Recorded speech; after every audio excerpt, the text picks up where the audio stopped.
Peraí, me conta isso direito. Não matou.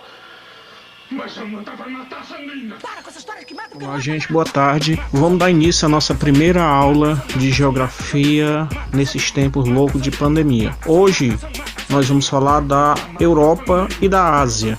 Primeiro de tudo, eu quero falar com vocês sobre a Eurásia.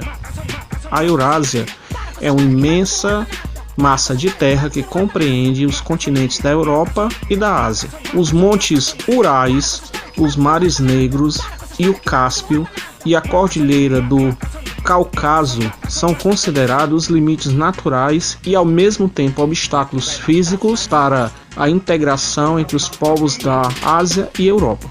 Ao longo do tempo, a Europa foi o centro do movimento importante. Dentre eles podemos citar os movimentos da democracia grega, o direito romano, o renascimento cultural e artístico, o capitalismo, a Revolução Industrial, a Revolução Francesa e a implantação do socialismo.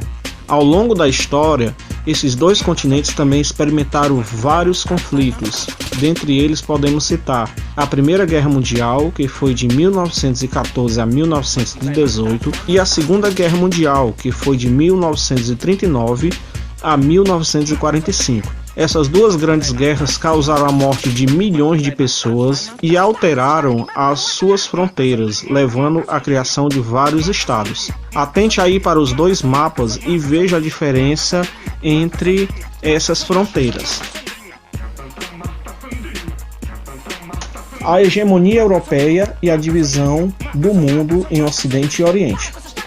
A expansão marítima comercial nos séculos XV, XVI e XVII foi o início da construção da hegemonia da Europa no mundo, entre esse século e a Primeira Guerra Mundial.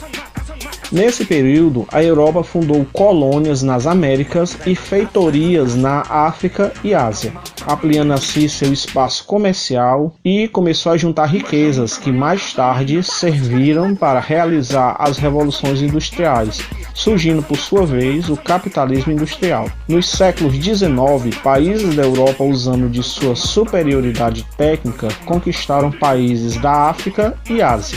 Além das conquistas, a Europa influenciou o mundo em vários sentidos, tais como leis, religião, ciências, moda, língua e tecnologia, dentre outras coisas. Porém, após a Primeira Guerra Mundial, os Estados Unidos se consolidou potência industrial e a Europa entrou em declínio. O Ocidente inventou o Oriente. O matemático conhecido como Mercator elaborou um mapa a qual colocava o continente europeu no centro e na parte superior, ou seja, em cima, pois assim representaria a supremacia europeia. Com isso, criou-se a expressão de etnocentrismo.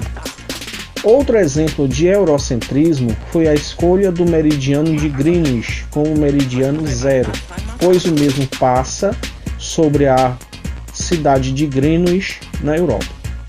Essa foi a nossa aula.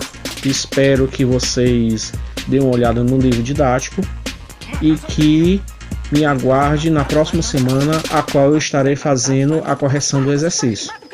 Valeu, gente. Um abraço. Até mais.